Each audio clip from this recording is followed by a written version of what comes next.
Hi all. നമ്മൾ എന്താണ് PYQ discussion ഇപ്പോൾ 7 മണിക്ക് അല്ലേ, 7 മണിക്ക് ഇട്ടിട്ടുണ്ടായിരുന്നു. അപ്പോൾ നിങ്ങൾ ആ ഒരു സെഷൻ കണ്ടിട്ടുണ്ടാവും എന്ന് വിചാരിക്കുന്നു. ഡെയിലി നമുക്ക് ഇങ്ങനെ ഇടാൻ നോക്കാം എന്നാണ് കരുതുന്നത്. കാരണം എന്താണ് നിങ്ങൾക്ക് ഞാൻ പറഞ്ഞല്ലോ, നിങ്ങൾക്ക് ഈ വീഡിയോ ഒക്കെ ഇഷ്ടപ്പെടുന്നുണ്ടെങ്കിൽ ഒന്ന് കമൻറ്റ് ചെയ്യാനും അതുപോലെ ലൈക്ക് ചെയ്യാനും മറക്കരുത്. നമ്മൾ അത് കണ്ടിട്ടാണ് നമ്മൾ എന്ത് ചെയ്യുന്നത്, നിങ്ങൾക്ക് അങ്ങനത്തെ വീഡിയോസ് നിങ്ങൾക്ക് ആവശ്യമാണ് എന്നുള്ളത് നമുക്ക് മനസ്സിലാവുന്നത്. ഓക്കെ, അപ്പോൾ ഞാൻ എന്താണ് ഇന്നലെ ഇട്ടിട്ടുണ്ടായിരുന്നു. അപ്പോൾ ഒരുപാട് പേര് പറഞ്ഞു കണ്ടിന്യൂ ചെയ്യാനായിട്ട്. ഓക്കെ, അപ്പോൾ കണ്ടിന്യൂ ചെയ്യാമെന്ന് വിചാരിച്ചു. അപ്പോൾ ഞാൻ 7 മണി ആ ഒരു സമയത്ത് ഇട്ടിരുന്ന എന്താണ് സ്ട്രീമിംഗ് ആയിരുന്നു, ലൈവ് സ്ട്രീമിംഗ് ആയിരുന്നു. അതിൽ ഞാൻ പറഞ്ഞിരുന്നു എന്താണ് മലയാളം ഇംഗ്ലീഷും കൂടെ നമുക്ക് ഒന്ന് ചെയ്ത് നോക്കാമെന്ന് പറഞ്ഞിട്ടുണ്ടായിരുന്നു. അപ്പോൾ ഞാൻ മലയാളം ക്വസ്റ്റ്യൻ പേപ്പറാണ് എടുത്തിട്ടുള്ളത്.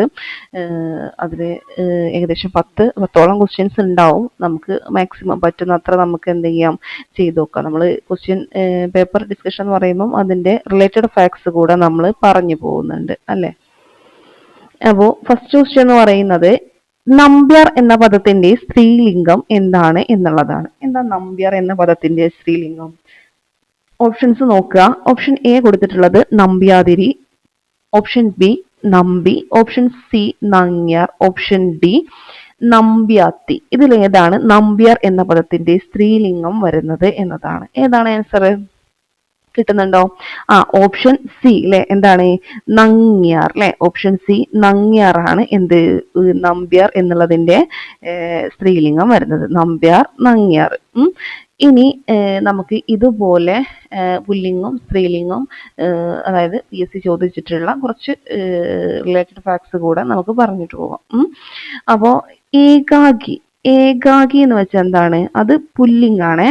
ഏകാഗി അതിന്റെ സ്ത്രീലിംഗം എന്താണെന്നറിയോ? ഏകാകിനി. ഏകാകിനി അറിയോ? ഏകാകിനി. ഇനി അതുപോലെ നോക്കുക, യോഗി. യോഗി എന്നതിന്റെ സ്ത്രീലിംഗം എന്ന് പറയുന്നത് എന്താണ്? യോഗിനി. യോഗി, യോഗിനി. പിന്നെന്താണ്? നേതാവ്. നേതാവ്. നേതാവ് എന്നുള്ളതിന്റെ സ്ത്രീലിംഗം വരുന്നത് നേത്രി. നേതാവ്, നേത്രി. ഇത് നിങ്ങൾ എഴുതി തന്നെ പഠിക്കാനായിട്ട് നോക്കുക കേട്ടോ. നേതാവ്, നേത്രി. പിന്നെ വിദ്വാൻ. വിദ്വാൻ. വിദ്വാൻ തായാണ് കേട്ടോ. വിദ്വാന് എന്താണ്? വിദുഷി. വിദ്വാൻ, വിദുഷി. കിട്ടോ? ഇനി അതുപോലെ എന്താണ്? അപായം. അപായം, സോറി. ഓക്കെ, ഒരു മിനിറ്റ്. അടുത്ത് നോക്കാം. മഹാന്. മഹാന് അതിന്റെ സ്ത്രീലിംഗം എന്താണ്? മഹാന് മഹതിയാണ് അല്ലെ, അറിയാവുന്നുണ്ടാവും. മഹതി. ഇനി നിങ്ങൾക്ക് മനസ്സിലാവുന്നുണ്ടോന്ന് അറിയില്ല, നമ്മൾ എഴുതുമ്പോ ഹായാണ് കേട്ടോ ഇത്. മഹതി. ഇനി കവി. കവി എന്താണ്? വളരെ ഇമ്പോർട്ടന്റ് ആണ്. കവി എന്താണ്? കവയിത്രി. ഇത് പദശുദ്ധിയിൽ വരുന്നതാണ്. കവയിത്രിയാണ്. കവയിത്രി. കിട്ടുമല്ലോ. ഇനി ഗുരു. ഗുരു അല്ലെ, അറിയാലോ. ഗുരു എന്നുള്ളതിന്റെ സ്ത്രീലിംഗം എന്ന് പറയുന്നത് ഗുരു, ഗുരുവി. എന്താണ്? ഗുരുവി അല്ലെ. ഓക്കെ. മാടമ്പി. മാടമ്പി അതിന്റെ സ്ത്രീലിംഗം എന്താണെന്നറിയാം? മാടമ്പി. മാടമ്പിയുടെ സ്ത്രീലിംഗം മാടമ്പി പുല്ലിംഗാണ്. അതിന്റെ സ്ത്രീലിംഗം വരുന്നത് കെട്ടിലമ്മ എന്നാണ്. എന്താണ്? കെട്ടിലമ്മ. ഓക്കെ, അപ്പൊ ഇത്രയും കാര്യങ്ങളും എന്ത് ചെയ്യാം, നമ്മൾ ഈ ഒരു ക്വസ്റ്റ്യനുമായി റിലേറ്റ് ചെയ്തിട്ട് ഓർത്ത് വെച്ചേക്കുക. അപ്പൊ നമുക്ക് അടുത്ത ക്വസ്റ്റ്യൻ നോക്കിയാലോ. അപ്പോ ഈ ഒരു ക്വസ്റ്റ്യൻ നോക്കുക. ശരിയായ പദം ഏത്? അനുഗ്രഹീതം കൊടുത്തിട്ടുണ്ട്, അനുഗ്രഹീതം കൊടുത്തിട്ടുണ്ട്, അനുഗ്രഹീതം, അതുപോലെ അനുഗ്രഹീതം. ഇതിലേതാണ് ശരിയായിട്ടുള്ള പദം എന്നുള്ളതാണ്. ഏതാണ് പറഞ്ഞേ? ഓപ്ഷൻ ബി ആണ് അല്ലെ. ഏതാണ്? Option B. ഏതാണ്? അനുഗ്രഹീതം. അങ്ങനെയാണ് വരിക അല്ലെ. ഏതാണ്? അനുഗ്രഹീതം. അങ്ങനെയാണ് വരിക. അപ്പോൾ അത് മനസ്സിലായല്ലോ. ഇനി അതുപോലെ PSC ചോദിച്ചിട്ടുള്ള കുറച്ച് ക്വസ്റ്റ്യൻസ് കൂടെ നമുക്ക് നോക്കിയാലോ. ഓക്കെ. സാന്ത്വനം അല്ലെ. സാന്ത്വനം. അതെങ്ങനെ എഴുതുക? സാന്ത്വനം, സാന്ത്വനം ഇങ്ങനെയാണ് എഴുതുക. മനസ്സിലായോ? ഇനി തപശ്ചര്യ, തപശ്ചര്യ കേട്ടിട്ടുണ്ടോ? തപശ്ചര്യ,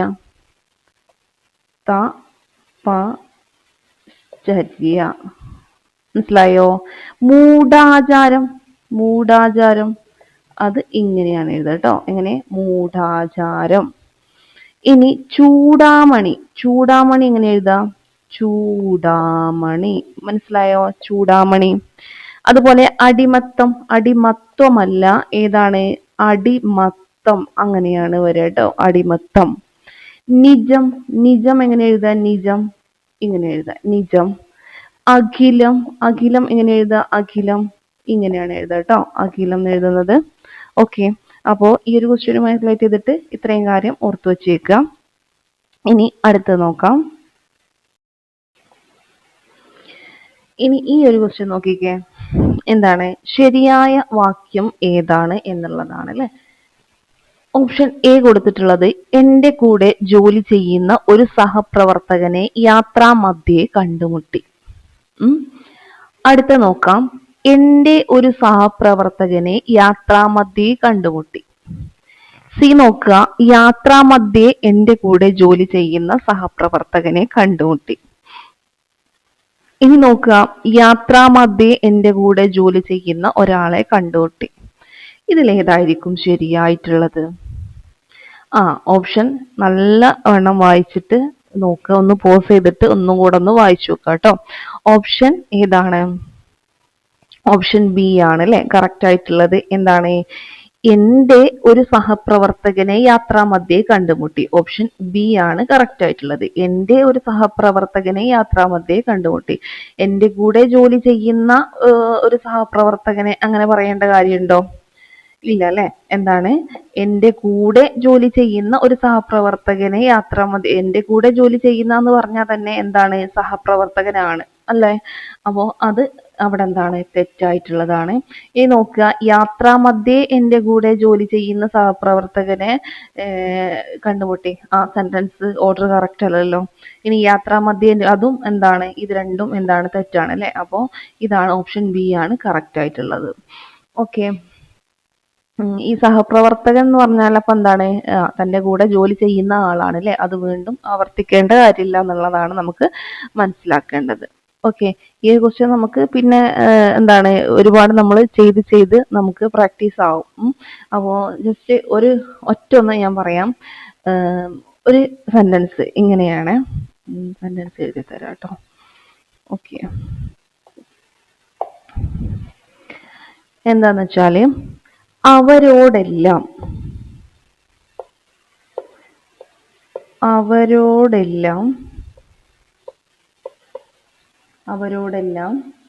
പിറ്റേന്ന് രാവിലെ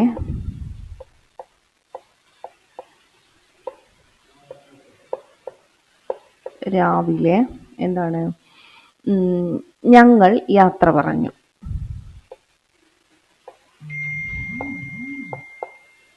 ഞങ്ങൾ യാത്ര പറഞ്ഞു. ഈ ഒരു സെന്റൻസ് ശരിയാണോ തെറ്റാണോ? അവരോടെല്ലാം പിറ്റേന്ന് രാവിലെ ഞങ്ങൾ യാത്ര പറഞ്ഞു. ഓക്കെ, ഈ ഒരു സെന്റൻസ് എന്താണ്? അവരോടെല്ലാം പിറ്റേന്ന് രാവിലെ ഞങ്ങൾ യാത്ര പറഞ്ഞു. ആ ഒരു സെന്റൻസ് തെറ്റാണ്. പിന്നെ എങ്ങനെ നമുക്ക് ശരിയാക്കിയിട്ട് എഴുതാം? ഞങ്ങൾ അല്ലെ. അങ്ങനെ എങ്ങനെ എഴുതേണ്ടത്? ഞങ്ങൾ പിറ്റേന്ന് രാവിലെ. ഓക്കെ, മലയാളത്തിൽ അങ്ങനെയാണ് വരട്ടോ. ഞങ്ങൾ പിറ്റേന്ന് രാവിലെ അവരോടെല്ലാം യാത്ര പറഞ്ഞു. ഓക്കെ, അപ്പോ എന്താണ്? ചിലപ്പോ അവരോടെല്ലാം യാത്ര പറഞ്ഞു. ചിലപ്പോ എന്താണെന്നറിയോ? സെന്റൻസ് ഓർഡർ കറക്റ്റ് അല്ലാതെ വരാം. അല്ലെങ്കിൽ എന്താണ്? ഇങ്ങനെ ഒരു സെന്റൻസിൽ തന്നെ ഇപ്പൊ എന്റെ കൂടെ ജോലി ചെയ്യുന്ന അത് പറഞ്ഞാൽ തന്നെ എന്താണ്? നമ്മളെ സഹപ്രവർത്തകനാണല്ലോ. അങ്ങനെ സെയിം ഒരേ മീനിങ് വരുന്നതുണ്ടാവും. അതുപോലെ എന്താണ്? റിപ്പീറ്റ് ആയിട്ട് അതുപോലെ തന്നെ വരുന്നതുണ്ടാവും. അങ്ങനെ കുറച്ച് കാര്യങ്ങൾ നമ്മൾ ഈ വാക്യങ്ങൾ ശരിയാക്കാനുള്ളതിൽ ശ്രദ്ധിച്ചാൽ മതി. അത് നമ്മൾ എന്ത് ചെയ്യുക? പ്രാക്ടീസിലൂടെ നമുക്ക് ശരിയാക്കി എടുക്കാം കേട്ടോ. ഓക്കെ, അപ്പോൾ അടുത്തൊരു ക്വസ്റ്റ്യൻ നോക്കിയാലോ നമുക്ക്. ഈ ഒരു ക്വസ്റ്റ്യൻ നോക്കാം. പുരോഗതി എന്ന പദത്തിന്റെ വിപരീത പദം എന്താണ്? പുരോഗതി. ഓപ്ഷൻ എ കൊടുത്തിട്ടുള്ളത് അധോഗതി, ഓപ്ഷൻ ബി പാശ്ചാത്ഗതി, ഓപ്ഷൻ സി അപുരോഗതി, ഓപ്ഷൻ ഡി നിർഗതി.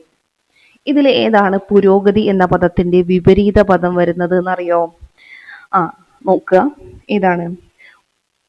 ഓപ്ഷൻ ബി ആണ്. എന്താണ്? പാശ്ചാത്ഗതി. എന്താ വരുന്നത്? പാശ്ചാത്ഗതി എന്നുള്ളതാണ് പുരോഗതി എന്നതിന്റെ വിപരീത പദം വരുന്നത്. ഇനി അതുപോലെ വിപരീത പദങ്ങൾ ഇമ്പോർട്ടന്റ് ആയിട്ടുള്ള കുറച്ച് തരാം. ഏതാണ്? മംഗളം. ഞാനിത് എഴുതുമ്പോൾ നിങ്ങൾക്ക് കിട്ടുന്നുണ്ടോ നോക്കുക കേട്ടോ. മംഗളം വിപരീതം എന്താണെന്നറിയോ? അമംഗളം. എന്താണ് മംഗളം വിപരീതം? അമംഗളം. ഓക്കെ. ഇനി ശാശ്വതം അറിയാലോ, ശാശ്വതം.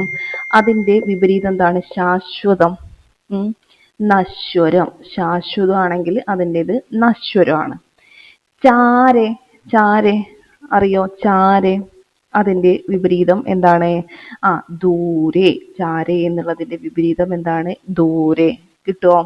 സ്മരിക്കുക, സ്മരിക്കുക എന്നതിന്റെ വിപരീതം എന്താണെന്നറിയോ? സ്മരിക്കുക എന്താണ്? വിസ്മരിക്കുക. സ്മരിക്കുക, വിസ്മരിക്കുക. ഓക്കെ.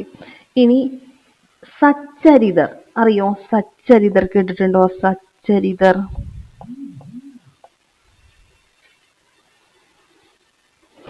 സച്ചരിതർ എന്നുള്ളതിന്റെ ഓപ്പോസിറ്റ് എന്താണ്? സച്ചരിതർ ഓപ്പോസിറ്റ് ദുഷ്ചരിതർ. സച്ചരിതർ ഓപ്പോസിറ്റ് ദുഷ്ചരിതർ എന്നാണ് കേട്ടോ.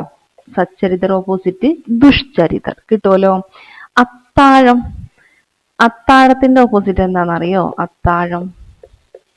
എന്താണ്? മുത്താഴം. അത്താഴം ഓപ്പോസിറ്റ് മുത്താഴം.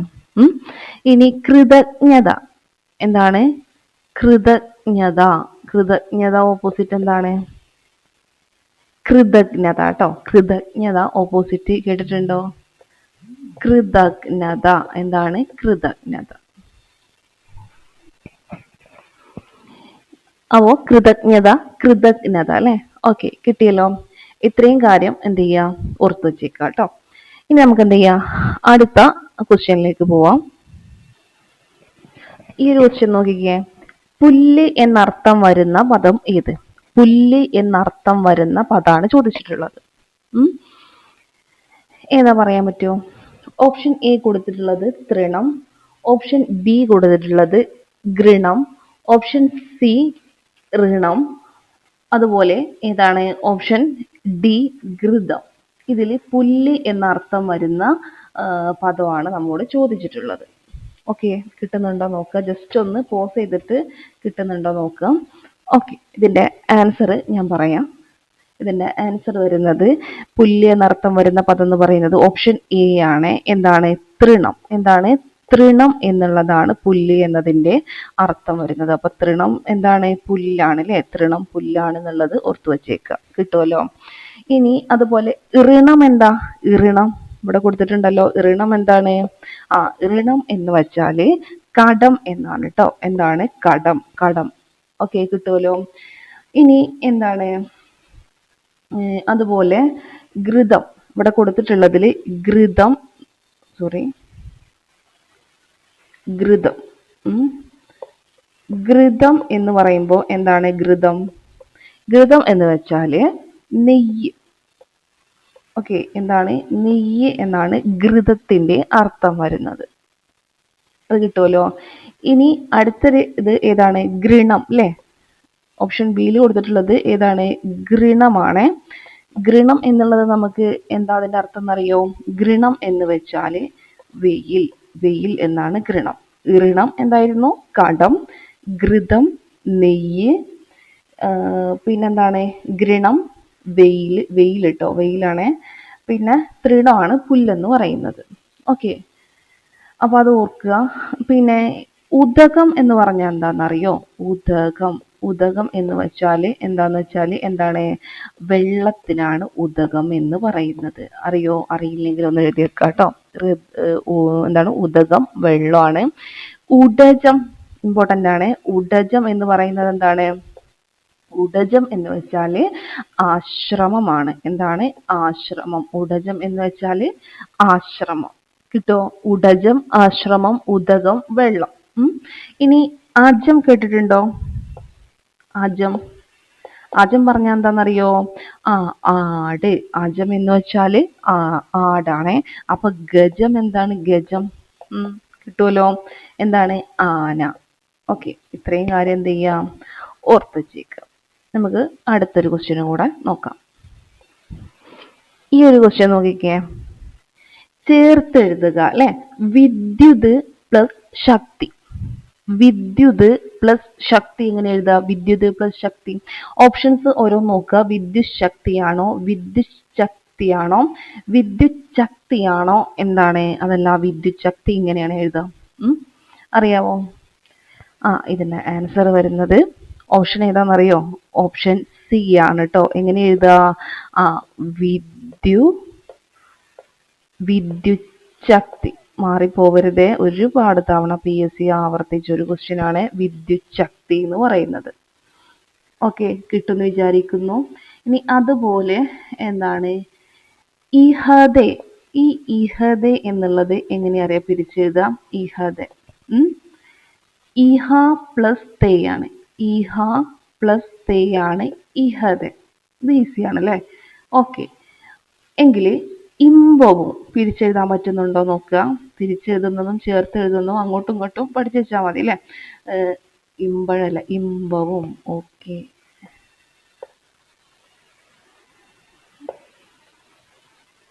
എന്താണ്? ഇമ്പവും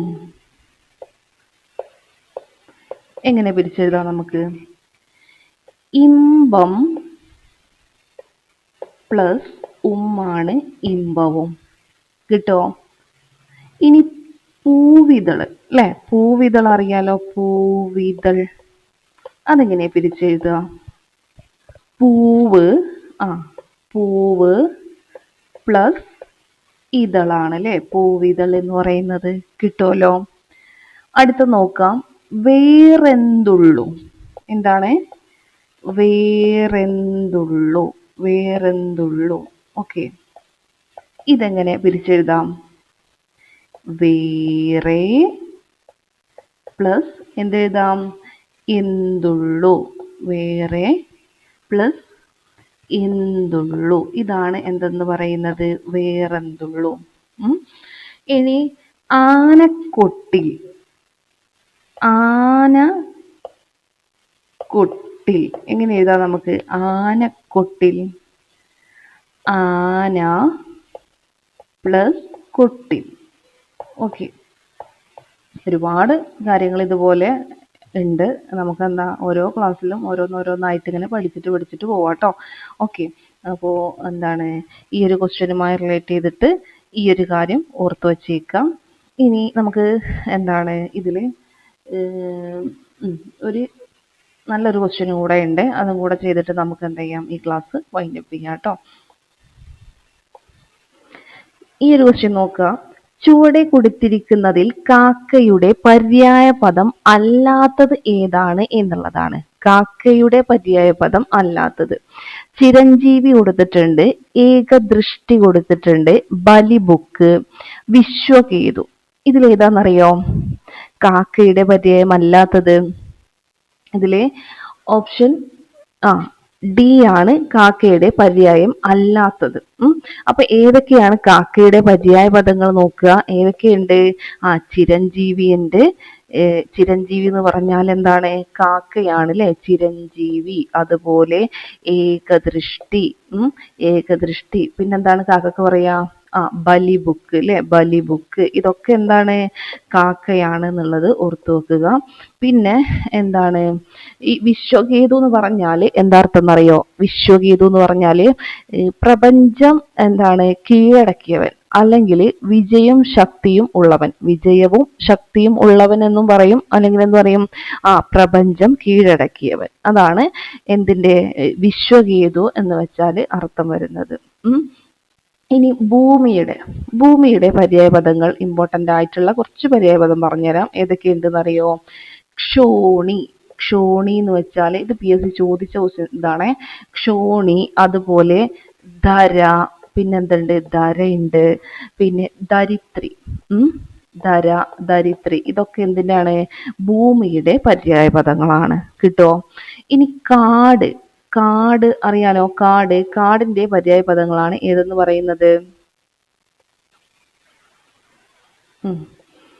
കാടിന്റെ പര്യായ പദങ്ങളാണ് ഏതൊക്കെ? അടവി. ഏതൊക്കെയുണ്ട്? അടവി. പിന്നെ ഏതൊക്കെയുണ്ട്? അതുപോലെ അരണ്യം. അടവി, അരണ്യം, പിന്നെ ഏതാണ്? വനം അല്ലെ? വനം നമുക്കറിയാം. അതുപോലെ വിപിനം. വിപിനം അറിയോ? വിപിനം, അതും കാട് തന്നെയാണ് കേട്ടോ. വിപിനം, പിന്നെ കാനനം. കാനനം, പിന്നെ ഏതുണ്ട്? കാന്താരം. കാന്താരം എന്ന് വെച്ചാലും ഏത് തന്നെയാണ്? കാടാണ് കേട്ടോ. കാന്താരം എന്ന് പറഞ്ഞാലൊക്കെ കാട് തന്നെയാണ്. ഇനി അതുപോലെ എന്താണ്? പ്രഭാതം. പ്രഭാതത്തിന്റെ പര്യായ പദങ്ങൾ പറഞ്ഞുതരാം. പ്രഭാതം. ഓക്കെ, ഏതൊക്കെയുണ്ട്? ഉഷസ്. ഉഷസ് പ്രഭാതത്തിന്റെ പര്യായ പദമാണ്. വിഭാതം. വിഭാതം എന്താണ്? പ്രഭാതത്തിന്റെ പര്യായ പദമാണ്. പിന്നെ പ്രാതസന്ധ്യ. എന്ത്? പ്രാതസന്ധ്യ, ഇതും എന്താണ്? പ്രഭാതത്തിന്റെ പര്യായമാണ്. പുലീരി. പുലീരിണ്ട്. പിന്നെന്താണ്? പുലീരി എന്താണ്? അതുപോലെ പ്രാതകാലം. ഇങ്ങനെ എഴുതാം കേട്ടോ. പ്രാതകാലം, ഇതും എന്താണ്? പ്രഭാതത്തിന്റെ പര്യായ പദമാണ്. നിങ്ങൾക്ക് ശിരസ് എന്ന് പറഞ്ഞാൽ എന്താണെന്നറിയോ? ശിരസ്, അതുപോലെ എന്താണ്? ശിരസ്സുണ്ട്, അതുപോലെ എന്തുണ്ട്? മൗലി. മൗലി, ശിരസ്, പിന്നെ ഒന്നുകൂടെ ഉണ്ട്. എന്താണ്? ഉത്തമാംഗം. ഉത്തമാംഗം എന്നൊക്കെ പറയുന്നതിന്റെ ഇതെന്താണെന്നറിയോ? മീനിങ് എന്താണെന്നറിയോ? തലക്ക് പറയുന്നതാണ് കേട്ടോ. ഇത്രയും കാര്യം ഓർത്ത് വെച്ചേക്കുക. ചിരഞ്ജീവി, ഏകദൃഷ്ടി, ബലിബുക്ക് എന്ന് പറഞ്ഞ കാക്കയാണ്. ക്ഷോണി, ധര, ധരിത്രി എന്താണ്? ഭൂമിയാണ് അല്ലെ. ഇനി കാട്. അടവിയുണ്ട്, അരണ്യമുണ്ട്, വിപിനമുണ്ട്, കാനനം, കാന്താരം. പ്രഭാതം ഇത് ഉഷസ്, വിഭാതം, പ്രാതസന്ധ്യ അല്ലെ, പ്രാതസന്ധ്യ, പുലേരി, പ്രാതകാലം എന്നൊക്കെ പറയുന്നത്. ഇനി ശിരസ്, മൗലി, ഉത്തമാംഗം എന്നൊക്കെ പറയുന്നത് എന്താണ്? തലയാണ് അല്ലെ. ഓക്കെ, അപ്പൊ ഇത്രയും കാര്യങ്ങളാണ് നമ്മൾ ഇന്ന് മലയാളത്തിൽ എടുക്കാനായിട്ട് ഉദ്ദേശിച്ചിട്ടുള്ളത്. അപ്പോൾ ഇത്രയും കാര്യങ്ങൾ കൃത്യമായിട്ട് പഠിക്കുക. നമുക്ക് ഡെയിലി ഇതുപോലെ ക്ലാസ് കൊണ്ടുപോകാമെന്ന് വിചാരിക്കുന്നുണ്ട്. ഒരുപാട് കാര്യങ്ങൾ അല്ലേ, പ്രീവിയസ് ഇയർ ക്വസ്റ്റ്യൻ പേപ്പർ എടുത്തിട്ട് അത് മൈഗ്രേറ്റ് ചെയ്തിട്ട് നമ്മൾ ഓരോ കാര്യങ്ങൾ പഠിക്കുമ്പോൾ നമുക്ക് എന്താണ്? PSC യഥാർത്ഥത്തിൽ ചോദിക്കുന്ന ക്വസ്റ്റ്യൻസിലേക്ക് നമുക്ക് എത്താനായിട്ട് പറ്റും. അപ്പോൾ കൃത്യമായിട്ട് ഫോളോ ചെയ്യാനായിട്ട് ശ്രമിക്കുക. പിന്നെ നിങ്ങളുടെ കമൻറ്റ്, അതുപോലെ ലൈക്കും കാര്യങ്ങളൊക്കെ വളരെ ഇമ്പോർട്ടൻ്റ് ആണ്, മറക്കരുത് കേട്ടോ. ഓക്കെ, അപ്പോൾ ശരി, താങ്ക് യു.